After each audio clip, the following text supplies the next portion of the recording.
The broadcast is now starting. All attendees are in listen-only mode. I'd like to welcome everyone to our webinar titled Nutrition and Eating for Children with Autism Spectrum Disorders, brought to you by the University of Iowa Division of Child and Community Health, Child Health Specialty Clinics, and the Regional Autism Assistance Program. This webinar is in a series for our Iowa Autism Learning Community. My name's Rochelle Swanson-Holm, and I am one of the organizers and will be moderating the session today with Erica Hurdle, Program Coordinator for the Regional Autism Assistance Program. The session will be recorded, and a link to that recording will be provided in a follow-up email.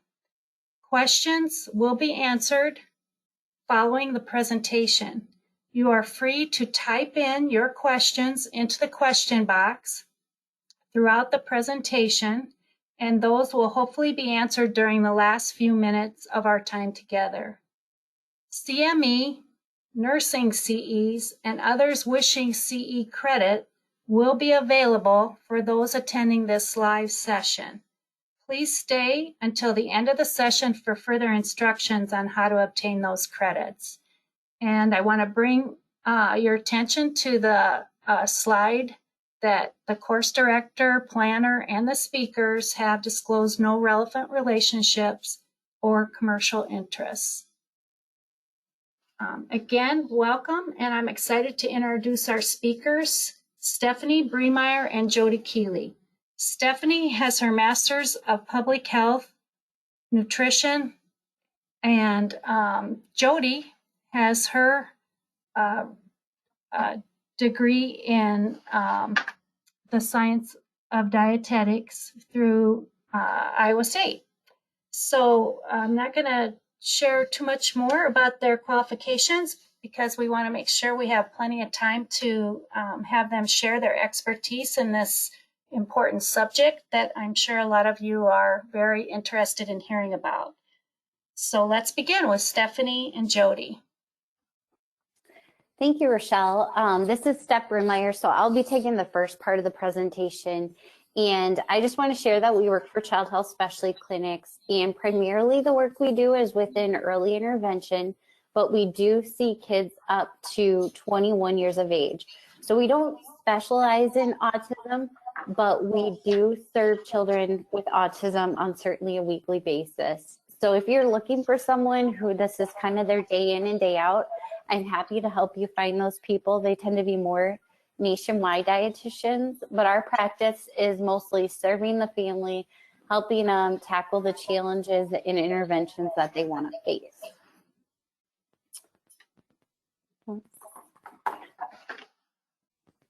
Okay, so I think you all saw the objectives and overview for today, so we're just going to get into it. The biggest thing to keep in mind, and you're probably aware of it, is children with autism are much more likely to have feeding issues. The estimate is 46 to 89% of children, and that's a pretty big range, but this is a study that's cited again and again.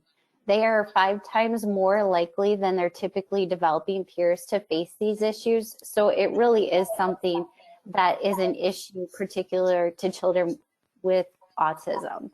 We'll look at this in 4 different domains. And of course, Jody and I represent nutrition, but none of the domains listed here can work within a silo. They all interact with each other. So, you know, while our primary concern might be strong food preferences and aversions and the effect that has on the diet, that certainly leads into the medical piece of GI disturbances. Physicians are also looking at medication side effects and growth, whereas our friends, the feeding therapists, are talking about oral motor impairments and sensory issues. I think a lot of times we think about children with autism as having those sensory issues of texture, taste, temperature, smell, look, and color of food. But we can't forget that many children also have oral motor weakness. So they might not be chewing a food because they just don't have good tongue movement or good musculature in their face. So it's important to be aware of both of those. And then psychosocial is last, but certainly not least. We also have to know that what happens at the family table doesn't just affect the child with autism, it affects every single member of the family. And specific to the child, pica and rumination are something that are perhaps behavioral in nature, but definitely have a medical impact. And I apologize, you can I have some errors in my screen here, but I wanted to share the common trends that when you look at the big population-based study, there shows that there's really not a huge difference in terms of nutrient intake and really growth between children with autism and those without autism. And also reported eating issues may decrease with age. So that's great. Why should we care?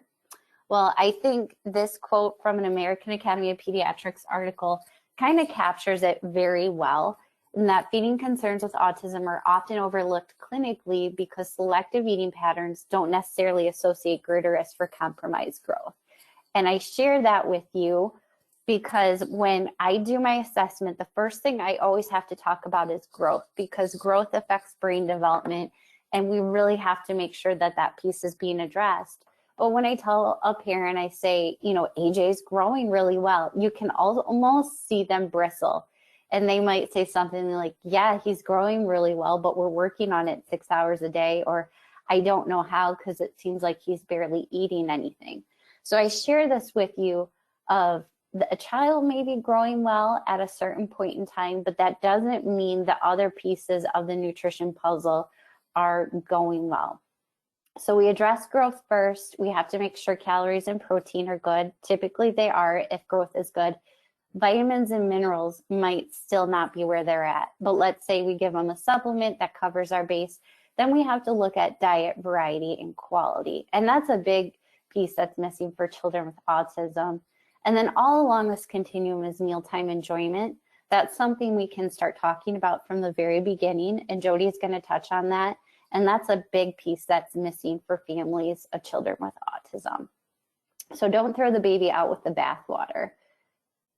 Looking at psychosocial and the family, studies have shown that the behaviors at mealtime, be it tantrums, throwing food, leaving the table, crying, meal times that last hours, or a child just not being willing to sit down for meals, affects not only that little one, but also his siblings and his parents. So as a dietitian, I tell parents meals are so important. We know they affect development, school outcome, and all those risky risky behaviors.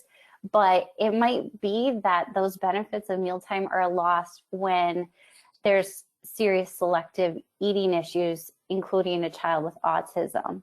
And then we know that parents of children with autism have a great deal of stress. There's a lot going on, and there can be some parenting discord.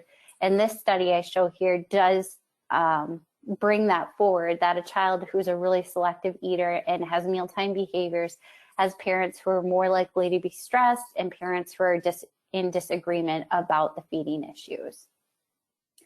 Again, going back to that specific child, rumination is common. That's where they might vomit shortly after a meal.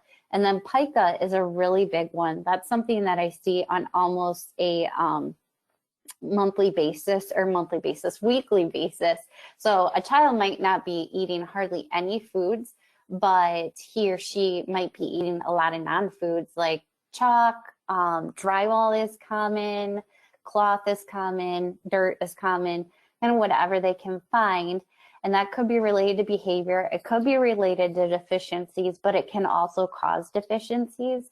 So in the clinical setting, and I have one that I need to call the doctor today, we want to make sure that their iron and zinc are okay, but we also need to look into lead, particularly if they're living in a house older than 1977. And then of course, we know we have to be cautious of dental issues and choking. Okay, so what's the problem if growth is going well in childhood? Unfortunately, that growth is on a shaky foundation, and that foundation tends to start giving away in adolescence. So on one end of the spectrum, this group of kids is more likely to be underweight. 12%. And on the other end of the spectrum, they're much more likely to be obese, 2 times when the rate is already far higher than we would like to see it in the United States. So a third of a group of adolescents with autism are obese. And then just like any child grows up, a child with autism grows up to be an adult with autism. And unfortunately, we see a great deal of chronic health issues, particularly those tied to obesity. So anywhere from, there's an increase of obesity in 40 to 70%. And of course, that affects diabetes, hypertension, and the sequelae that go along with obesity. So it could be that in not addressing eating issues, not, kind of brushing off parents and say, but they're growing well, you're missing this issue that's showing up later down the road. A child's diet can affect their GI status, and we see that 25% of adults with autism have GI issues. And when we look at kids going back into that realm, we know that children with autism are 8 times more likely to have GI issues than the overall population. Looking at one study, and it's a huge range, and it depends on what symptom you're talking about, but 90 to 90% of kids with autism experience GI issues. And again, that depends on the symptom, which could be constipation, diarrhea, gas, vomiting. And you can imagine that when that's going on and a child can't communicate, that affects not only their health, but also their behavior. So it's something that we need to be mindful of, in that a child might not be able to say my tummy hurts, but if we notice an increase in agitation or an uptick in behaviors or sudden food refusal that wasn't there with a particular food or sleep disruption, there should be a low threshold of thinking about GI issues. And then of course, unfortunately, a limited diet is going to make GI symptoms that much worse. And we'll talk a little bit about the gut microbiota and how that might be.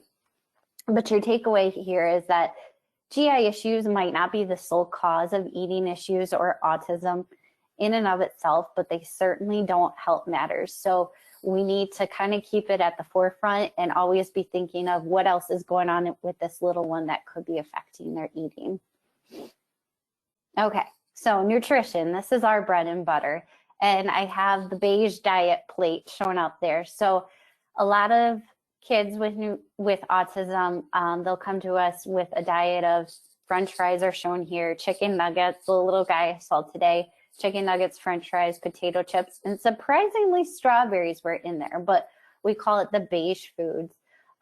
Studies do show that while calories might be the same, this group of kids tends to have more processed food, more sugary drinks, refined grains, and eating out on a more regular basis. And then that also translates to getting less of those most nutrient dense food groups, the fruits, veggies, and protein.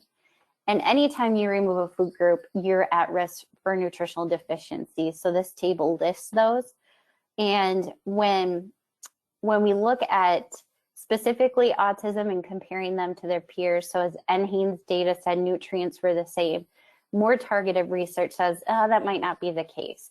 So nutrients that we're concerned about in this population are a lot of fat-soluble vitamins, B12, calcium, potassium, choline, and fiber. And another somewhat controversial issue is the thought that a child with autism might be getting in enough folic acid, but they might not be able to convert it to folate, which is needed for neural processing. Okay. So this is a food record of a little guy that I saw a couple years ago, and he had autism and was actually somewhat overweight, and his calorie needs, I don't list those here, but he was easily meeting his calorie needs, protein needs, iron needs. And his diet, his 24-hour recall, you can see that he is eating fruit, so that's good. He's getting some chocolate milk, but over 400 of his calories came from just a single Kit Kat bar. So there's a lot of processed foods and a lot of sugary foods. So when we take a look, kind of moving down that pyramid, he's missing those fat-soluble vitamins, potassium, calcium, magnesium, which we know is important for mood and sleeping, and then choline. Here's another little guy who I saw last week. Kind of conversely, his nutrient picture looks pretty good. He's somewhat low in, I think it was vitamin D. He was low in choline. His omega-3s were certainly low and potassium was low. But by and large, he was doing great. If you look at his B vitamins kind of down here, they were sky high. But let's look at his dietary recall. That's all he ate in a day was an ounce of milk, 2 cups of cereal, 20 pizza rolls, some ramen, Rice Krispies, and Cheetos. You can imagine you wouldn't feel very good if that was your diet, and we're missing whole food groups. So that's certainly a concern as well. So I mentioned choline, and I did want to bring that up because that's kind of one of the newer nutrients that we're taking an interest in. And that's because it plays a big role in brain development and brain function. And most Americans are not getting enough choline, particularly children with autism, but also pregnant women. 95% of pregnant women are not getting enough choline in their diet. So you worry about that groundwork being laid right then and there. And interestingly enough, choline needs increase when folate is deficient. So I already brought up that we know kids with autism get enough folic acid in their diet, and that's because that's fortified in our grains here in the US. But we're finding that folate levels in children with autism are significantly lower than those without autism. So is that just by nature of the autism? We're not sure. But there is this theory that they might have, and actually studies have shown that they do have a gene mutation in one of the pathways that creates the MTHFR enzyme in converting folic acid to folate. So that's a mouthful, but all that to say is there's a question of could autism be somewhat related to children not converting folic acid to folate and not getting that nutrient for brain development and functioning. Okay. So there are so many dietary interventions for autism. It's kind of overwhelming. And unfortunately, we aren't going to get to talk about most of them today. These are the ones that we'll kind of touch on or have already touched on. But what I do want to share is this image or graphic from the American Academy of Pediatrics. 75% of parents of kids with autism do endeavor some sort of complementary medicine or dietary intervention for autism. And another study says that most of them don't talk to their primary care provider because they don't think they'll be supported or they'll be discouraged. And I think that's a missed opportunity. And it's also a concern because if you think about it from the standpoint, is a therapy effective and is it safe? There's kind of shades of gray there. A lot of things with autism and nutrition, the research is starting to change. We find out new things every day. So it might not be efficacious at this point, but we could find out new things in 10 years. But the safety is really the difference. It could be safe with support. And if a family's going to try it anyway, we want to provide that safety. So I'm not going to talk about this study really at all because it's not a very good one. The age range in participants is about 57 years and they did 18 different interventions. So that's a data collection nightmare. But it is a good study to read if you want to know the theory behind a lot of these dietary interventions. They share that. They talk about how it impacts blood levels in the body and potential side effects. So it's an open access article. And if you're looking for some reading, I would encourage you to check it out. But looking specifically at diet, gluten-free, casein-free diet is certainly the most popular intervention. But at this point, evidence, the randomized controlled trials really don't support use of it or say that it's worthwhile. But there is also the argument that this is being applied to a very heterogeneous group of children because children with autism are a heterogeneous group. So research is trying to move to working with those with specific GI issues, wondering if that will make a difference there. So is it efficacious? Not at this point. Is it safe? And that kind of depends. And my concern is you're eliminating 2 food groups and you're taking out a lot of nutrients. But we know that there are so many different food options on the market. So you just have to make sure that a child will accept gluten and dairy-free varieties of their preferred foods.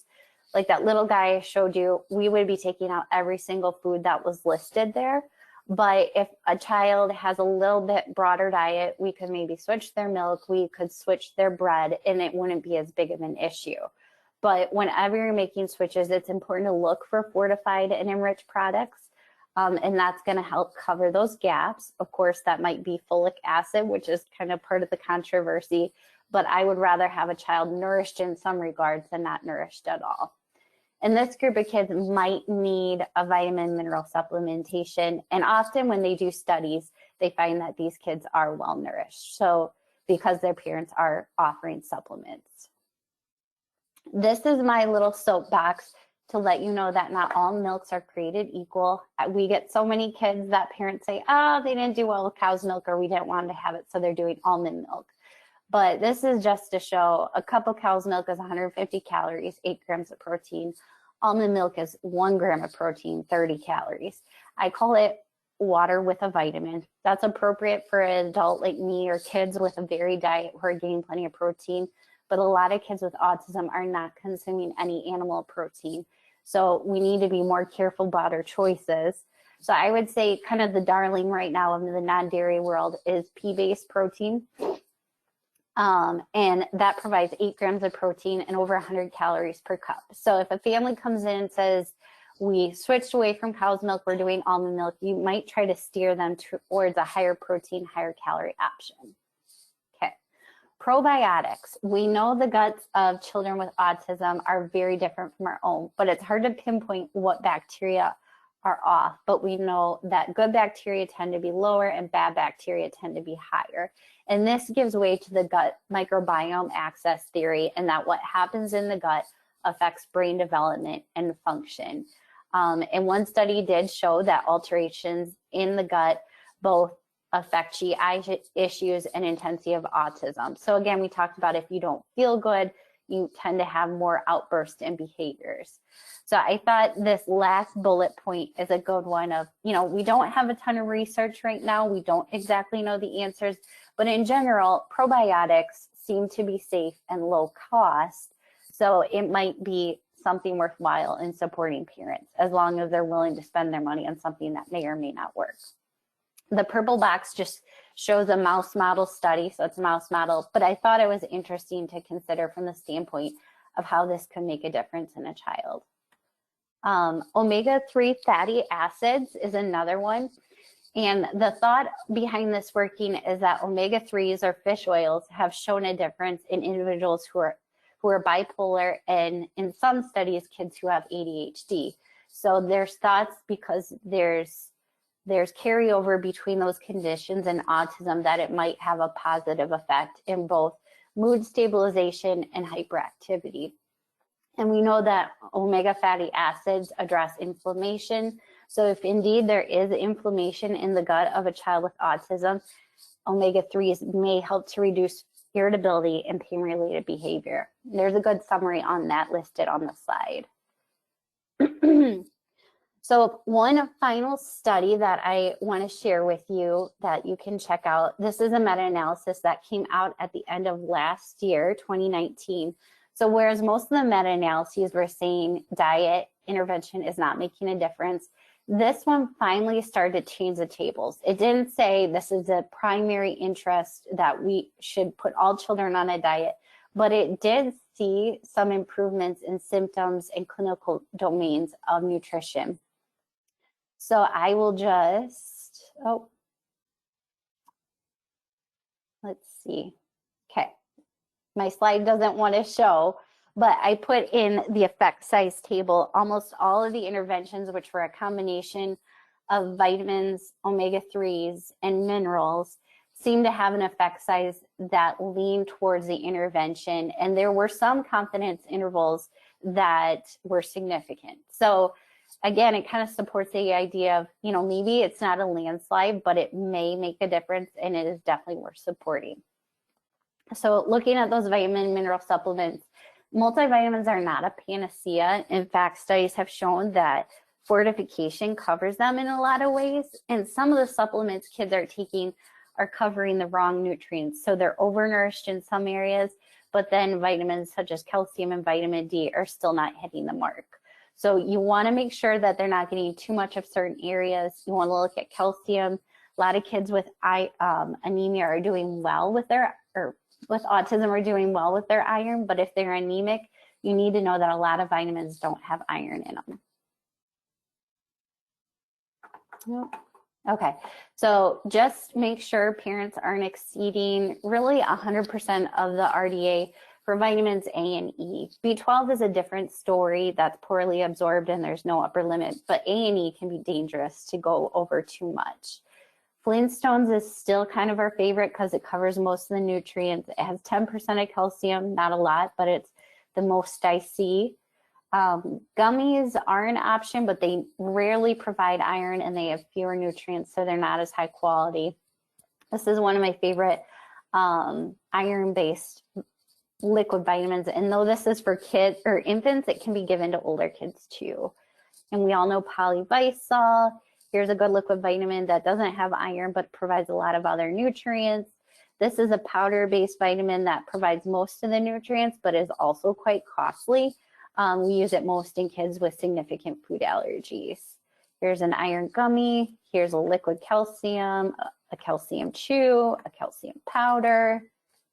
I'm sorry, I'm not sure if you're seeing my screen, but it's kind of, my slides are kind of going out on me. I'm going to try to go back. Okay. So probiotics, I don't ever give recommendations on probiotics because they're not regulated, but this is a recommendation to look for bifidobacterium. I tend to have parents lean towards food sources because we know they work in the body and we know there's probiotics in them. Supplements, here's a couple options. Omega Pals is a good tasty one, but it does have xylitol. We should try to get it from food, but fish oil is a hard one to get in. So I'm going to fly through this because it's Jody's turn to talk, but just to let you know, this is why we looked at those specific domains. There is a new diagnosis called pediatric feeding disorder to kind of separate the picky eaters from selective eaters. And in the new ICD-10 code, pediatric feeding disorders will be a standalone code. And when you go there, they have resources for medical providers. And my silly slides. One thing that's there is a feeding questionnaire. So that's a screening tool you can have parents complete before, and they give you a printout or a copy to drop into your report of referrals to make, or to let you know if they're a picky eater, which is developmentally normal, or a typical eater. And then us dietitians, here's a list of what we work towards, but these feeding skills and psychosocial are what Jody are going to talk to you about now. And I think there's some kind of exciting and worthwhile strategies. So I'm excited for you to hear her part.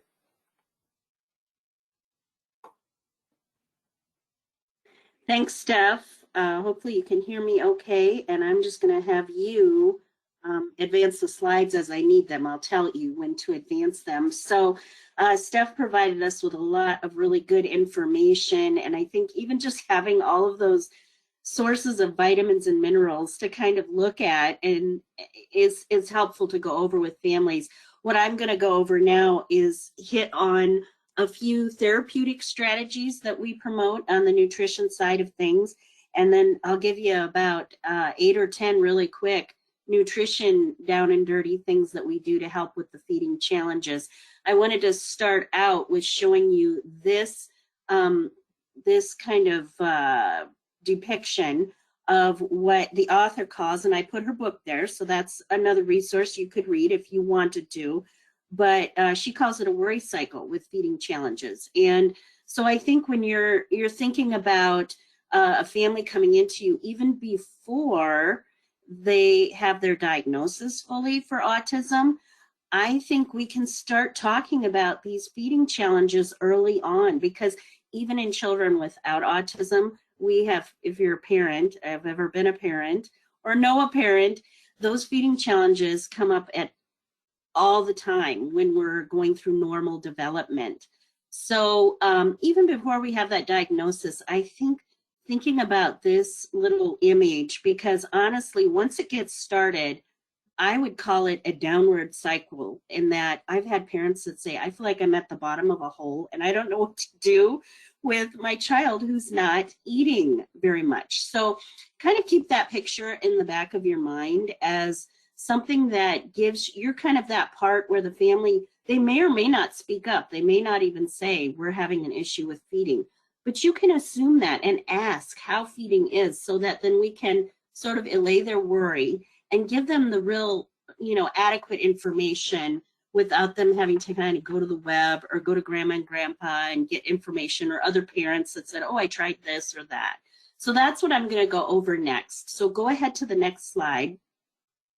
And I couldn't start this out without beginning with a little bit of shout out to ABA therapy.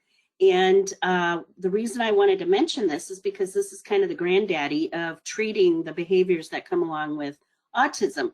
The downside for feeding issues is that to get into ABA therapy, you have to have a diagnosis of autism. And as I mentioned before, we may be before that time where we have a diagnosis. There's also a big waiting list.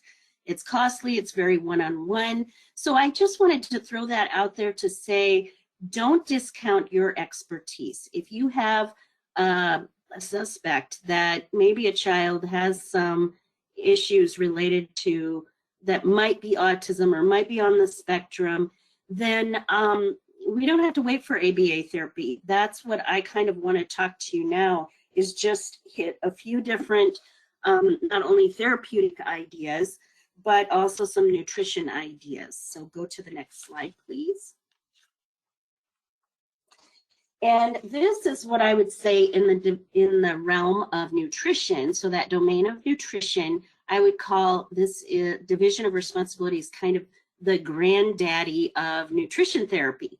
So this is Ellen Satter. She's both a dietitian and a family therapist. And I'm going to be talking a little bit about a lot of strategies today that sort of echo back to the Satter division of responsibility principle. And the reason I think this is important to lead with is because this is a place you can start talking about early on, even as children begin to start eating. She has tons of books, and her website has lots of training materials, things for professionals and parents. And what it helps you do is kind of give the parents a path to go down. And she's well steeped in her research and evidence, and she even has an inventory you can use if you want to look at that. But again, this gives you a chance to kind of plant the seed with parents, maybe new parents that don't know what to expect, and telling them that if you have kind of a structure and a way of feeding your child from the get-go, honestly, down the road when you're feeding your child with autism, this can really help make that, improve those outcomes. So, so this just gives you a place to start, and we're going to be talking about this kind of throughout as we talk about the specific strategies. So let's go to the next slide. So the first kind of therapeutic approach I wanted to mention to you about is it has to do with not only Ellen Satter, but also that from the realm of feeding is parenting. So please keep in mind, this is just one of the things that comes off of the Ellen Satter website. And I like it as just a teaching tool with families, or for myself, just to keep in mind on where the family is going with their feeding abilities and their parenting abilities. So you can see from this slide, it just gives me a place to explore with families. Say you're a family navigator and you're hearing kind of how the family is addressing issues in the home. I think you can get an idea of where their parenting is at, and think about that, how it relates to parenting at the kitchen or the table, which we'll talk a little bit more as we go on. Next slide. And so this is the first kind of what I would call in the realm of psychosocial strategies that and sensory strategies is this K2Me, this sequential oral sensory approach to exposing children to new food.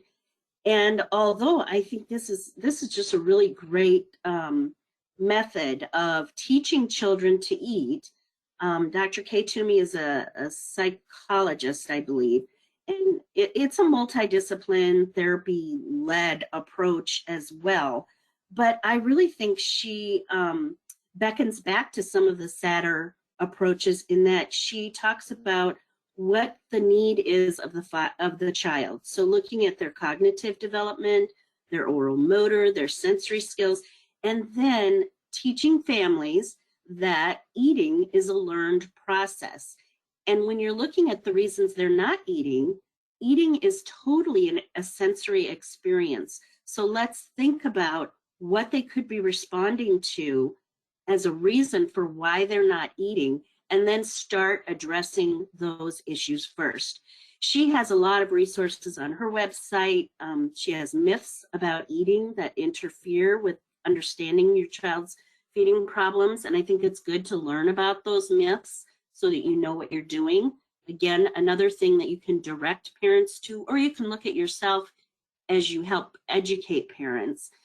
She also has a 2-hour free workshop on her website, which I didn't know about until just recently. So that might be something to direct parents to.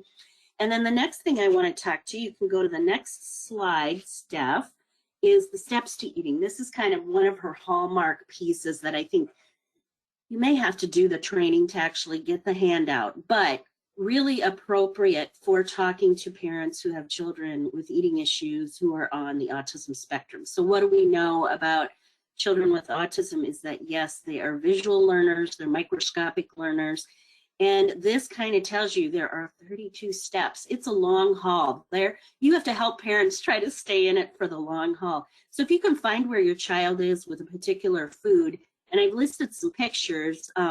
The one is what we call, if you click one more time, Steph, you'll see one more drop down. That's a maybe later plate. Some people call it a no thank you plate. Some people call it a tasting plate. But you can see how tiny those little pieces of food are. What you want to do is expose, expose, expose. So put a plate out there. And if they are not even to the point where they can tolerate it on their plate, let's just get them used to seeing it on the table. And maybe call it something fun, like a maybe later plate that indicates, you know, we expect that someday they'll be able to eat these foods. If you never put it in front of them, they're never going to learn to eat it. And then I put a few other pictures just so you could see at those different steps how we can get them closer and closer to that actual putting it in their mouth, chewing it up, and swallowing it. It's a long process, and it requires a whole team, a whole village of people to kind of get them to that point. But I think this is a really good tool to use with parents to kind of help them see that we have to really break this down for your child. Next slide, please. The next one I wanted to talk about is the get permission approach. This just has a really nice story that I think it's a grasshopper story, and I think it helps parents understand how children learn about liking a new food. And it's coming from the standpoint of someone who doesn't have, the actual author is, she's an occupational therapist, Marcia Dunn Klein, and it tells how she learned how to eat grasshoppers when she was in another country. And I really identified this because I had to learn to eat other foods in another country too. So it just helps you give some perspective to the parent of what your child's learning process is. And the thing I like about Marcia Dunn Klein and this get permission approach is it is really all about the parent, preserving the parent-child relationship and dynamic. And that's a big part of what Ellen Satter's research has shown, is that if we are not able to get a child to eat, and we can't make them eat, we want to preserve that relationship and make things go in a positive direction. And she has lots of resources on her website. One of them is Brady's Tips. They're really cute little videos that a little guy, his name is Brady, and I don't know if he has autism or not, but he shows how he's learning to eat new foods too. So that might click with some of your parents for looking at those things. Next slide, please. And then this is just yet another book that you can refer people onto. We sometimes use this from a standpoint of, let's say a child liked a food and they dropped the food from their food groups. This is a nice little way to figure out a way to bridge from a food that they do like to a food that you want them to either start eating or a food that they previously ate and have dropped. And so again, this builds on the child's successful experiences. If you do one more click, Steph, that will drop down another resource for this, and it's not necessarily food chaining, but this Teachable Tastes is a place to go where, and it's put out by Mott's, and I'm not promoting Mott's or Juice in any way, but what I do appreciate is that they've used some experts to kind of put this website together and help parents learn how to teach their children about the different aspects, the sensory aspects, again, sensory is eating, when taking tastes. So I think that might be helpful for some parents just to kind of scroll through that and look at that as a resource. Next slide, please. So those were some of my therapeutic kinds of things that we promote as dietitians. Those are the highlights of some of those that we've been trained in, not that we're going to provide the therapy, but we've trained in them so that we can talk about it for kids who are getting that kind of therapy. It's not within our scope to do the therapy, but it is within our scope to help parents understand the parts of therapy. This portion of the resources that I'll provide you are well within the dietitian's scope, and I think it's well within your scope, most of your scope as well, to be able to talk about this. Certainly we don't want you to have to try and figure out vitamins and minerals for a family like Steph talked about. That's probably something you need to refer them back to their nurse practitioner or their pediatrician, etc. Or, you know, if you have a dietitian you can refer to, that's what we do.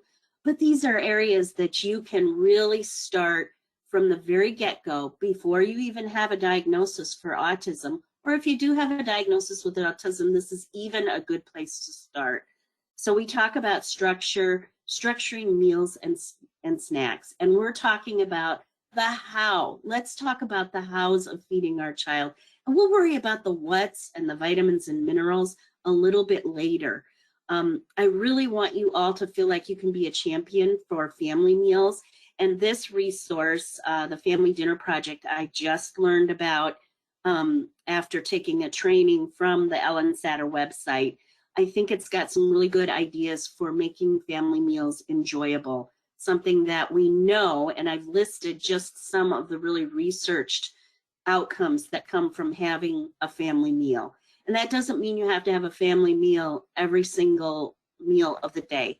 It doesn't even mean you have to have one a day, but maybe you can have one a week around the table. Look at the Simpsons. Everybody's eating something a little different, but for goodness sakes, they're all together. And that really helps with moving forward and having some outcomes that will be attributes for your child down the road. So we'll kind of beckon back to structured meals and that kind of the how-tos as we go through some of these resources. Next slide, please. So in the Ellen Satter Division of Responsibility, we're going to start with the hows and social interactions. This is another resource, and you can click one more time, please, staff. Oh, back up. There we go. So these are just some things that you can say. If we have a child that we know there's a language delay, maybe we're going to talk about the food and the properties of the food. We're not going to spend our time saying, eat it, try it, you know, eat some more. We're going to use some positive things. And this is a resource that you can go to and look at and come up with some ideas for helping families kind of get through those frustrating meal times. Next slide, please. And you can click one more time. There we go. And so here again, we talk about schedule meals and snack time. So for kids who are on the autism spectrum, we really do have to take advantage of those outside cues to let them know what is going to happen next. I know some of you probably are used to using picture schedules. You know, we're going to do this and then do that. That's really setting up that how part of getting them to the table. And so I've just listed a couple more resources. Melanie Potok is on the right. She has lots of videos. She's a speech therapist, and really worth looking at those videos for some specifics on getting a child who has some eating issues. The other one is, if you're a podcaster and like to listen to podcasts, Jill Castle, who also contributed to that Teachable Tastes website that I showed you through MOTS. She has some really good ideas as well, as putting some structure into the whole feeding for your child. So let's go to the next slide. And this is really a little more technical than we want to get to, but this is what I call doing the milk math. So on the left side, you've got a pie chart of your child's diet, which should be about 70% food and about 30% liquids. And then the one on the right might be like the diet Steph showed you earlier, where we are drinking too much milk, too much juice, sometimes both. So sometimes you can do the math with the parent and say, gee, this is what we should really be doing. This is what your child's doing. There really isn't much room. There's 260 calories left, if you want to look at the numbers, where we can get some crackers and maybe the few things that they do like to eat. So that's just kind of a low-hanging fruit that you can do as, you know, like a medical provider or a therapist. Next slide, please. And then we want to help parents talk about what foods. So here I'm talking about more meaningful foods as part of their diet. So certainly leave it up to the dietitian or your pediatrician or nurse practitioner to figure out what vitamins and things they're missing. But sometimes we can make sense for the parents that it doesn't take very much meat protein to get in their diet to meet their protein needs, or because there's such small amounts that they have to eat.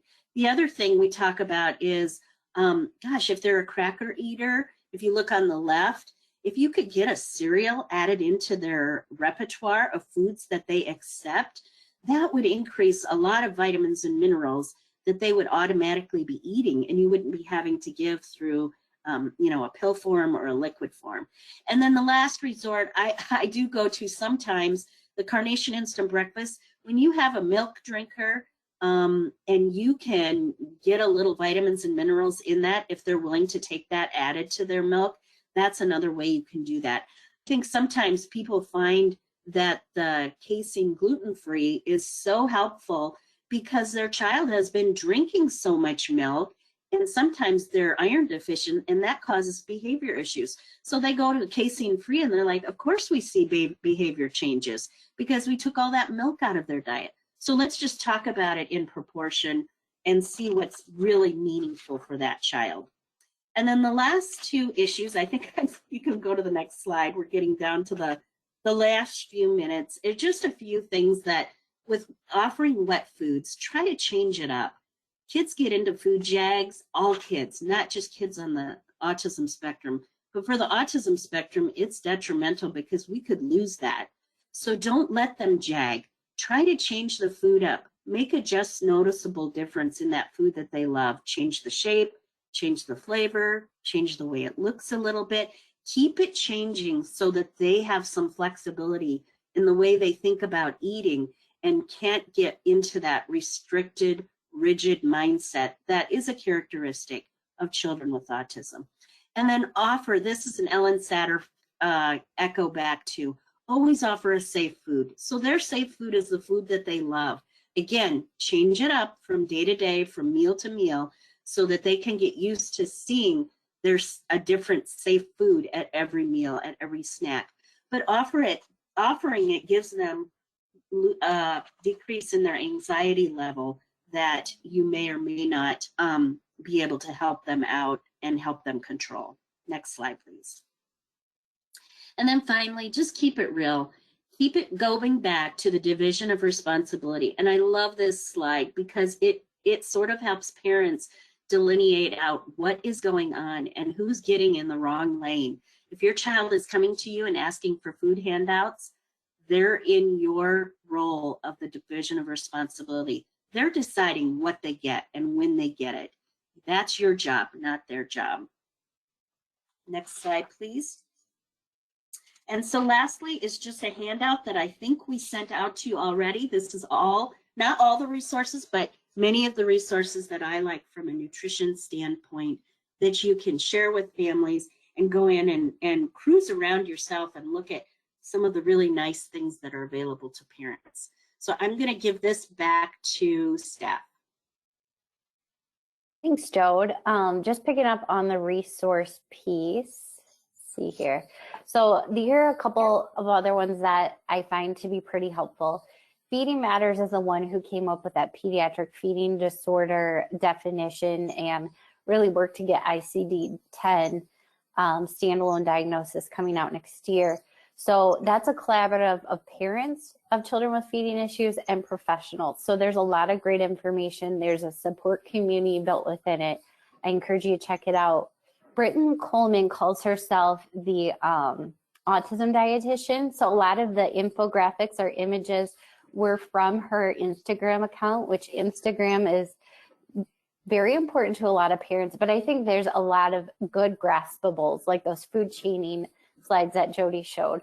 So that's listed there. And then just last week, she came out with her Autism Nutrition Library.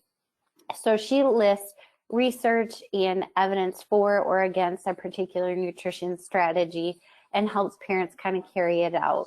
I'll tell you that she's one of those functional dietitians, so she's kind of venturing off into the, maybe there's research on this, but it's somewhat cherry-picked research. But I think her approach of how do I help you do this safely is a good one and one that we need to take. I list a couple of other helpful Instagram accounts that give ideas on picky eating. And Your Kid's Table is a good blog by a pediatric occupational therapist who addresses picky eating and also sensory issues outside of eating. So if you have a parent who likes a blog or a newsletter to subscribe to, that's a good one. We talked about weight and I only gave it one slide. I didn't do it justice. That's because this deserves its whole webinar. And Iowa's 5210 initiative really addresses this. Hopefully you know about this toolkit that they have. I have the link listed there. I think it's a 50-some page document. And I encourage all healthcare providers to have a copy of it so that you can share with parents. They talk a little bit about food chaining, but they also have webinars and more resources. And then on the medical piece, here's some pieces for autism, particularly constipation and pica. I like that guide a lot. It's 7 pages. It talks about the labs that you should be drawing, approaches that can be helpful to you and the family. And then there's also a handout for parents as well. Okay, so here's the citations we used, and that brings us to questions. Okay, this is Erica. There was one question in the box about where in Iowa ABA therapy is offered. And I could just answer that really quickly, that there are providers around the state, but of course not everywhere, and they're more likely to be concentrated in the more urban areas. But RAP does have a handout where we keep track of all of those, and we can send that out for everyone to look at along with the recording and the other resources. Great. Thank you, Erica, for answering that question. And I want to make sure that everybody has an opportunity to write a question either in the question box or the chat box, either one. And while you're doing that, I'm going to go ahead and just thank Stephany and Jody for sharing such great information. I know the various providers and parents on the line are going to be pretty pleased with all the information. And like Erica said, we will be sending out the slides and the link to the recording because with such information that was shared, I know there was so much and I kept thinking, oh, I want to go back and test out that link and have an opportunity to look at some of these resources on my own. So I know a lot of our listeners will want to do the same. So thank you so much for sharing all those great resources. And we'll be sure to send out all the handouts then again with the recording. Is there any other questions that have come in thus far? I want to be sure to have time to share how to get your CEs, CMEs, and any credits that the listeners would like to attain. No, there are no additional questions typed in at this point. Someone said thank you for the presentation. Oh, great. Hey, Rochelle, I think I recall there were some questions that came in ahead of time. One of them I remember being a question about a child who lived on a dairy farm and was eating gravel, and the question of testing for nitrates. So that's something I would usually put back on the primary care provider, but just from a public health standpoint, I did look it up, and I know I found one resource from Minnesota Public Health, and that's where I did my training, so it's not a random place for me to look. And nitrates are recommended to check every other year, and then probably more often with infants and young children. So I don't know if Iowa Public Health has different guidelines, but they do have other contaminants that's suggested to be tested for. But for any child eating gravel, again, the things that I really think about are lead, iron, and zinc are probably worthwhile things to look for in that kiddo.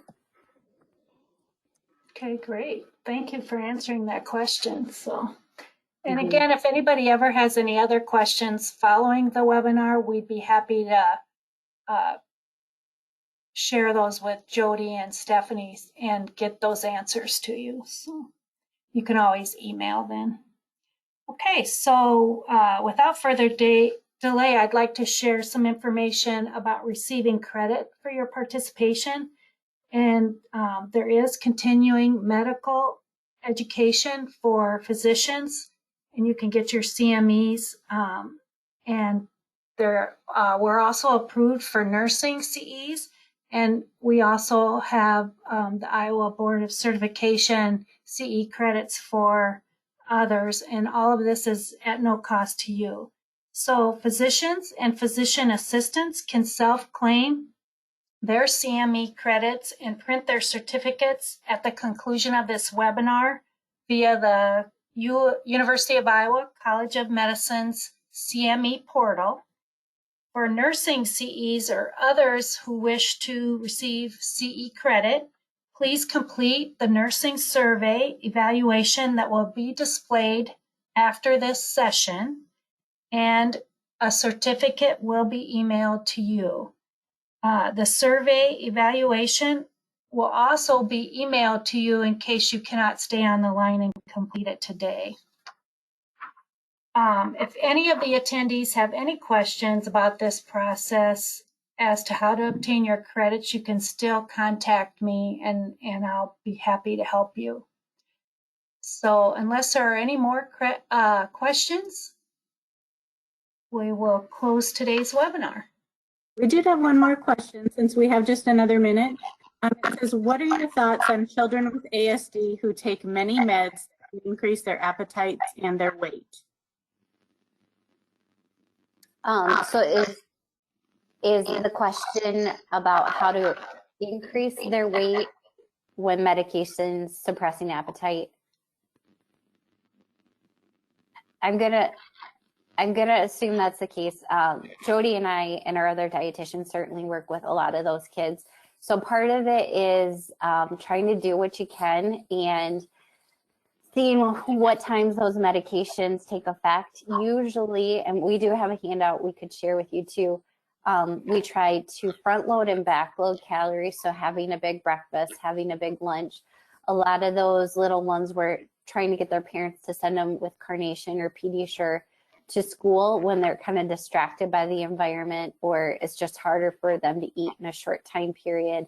And then making sure they have big snacks when they get home from school, or maybe having a really big nighttime snack when that medication starts to wear off. And then of course, medication holidays when the family and the doctor agree that that's possible are also helpful with weight recovery. Jode, I don't know if you have anything to add to that. There was a clarification that they actually wanted to know children who take meds that can cause weight gain. The meds themselves cause weight gain. Oh, I went the other way. Yes. Jody, do you have any thoughts on that? Because that is certainly a challenging issue.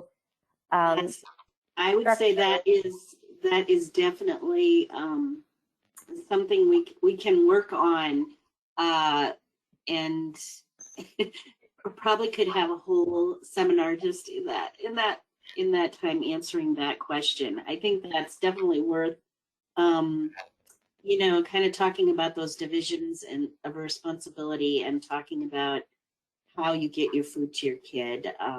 Steph, feel free to fill in. I kind of leaned it there. I know that one, it's a really challenging one. I know I've worked with other therapists on picture schedules of, it's not time to eat, kind of that kitchen closed approach. With some children, depending on the degree of severity, it might require a lock on the fridge or locks on the cupboard doors if they're helping themselves. But really it's setting that structure in place and just limiting the food. Certainly higher fiber foods are going to help them feel full, but when it's kind of a brain piece overriding the stomach, you just have to set that structure and limit them from getting food. Okay, well, thank you for answering that. If those of you that didn't get your questions answered, we will try to forward them to Jody and Stephany and back to you. So I want to thank everybody for attending today and thank our speakers. Have a great day.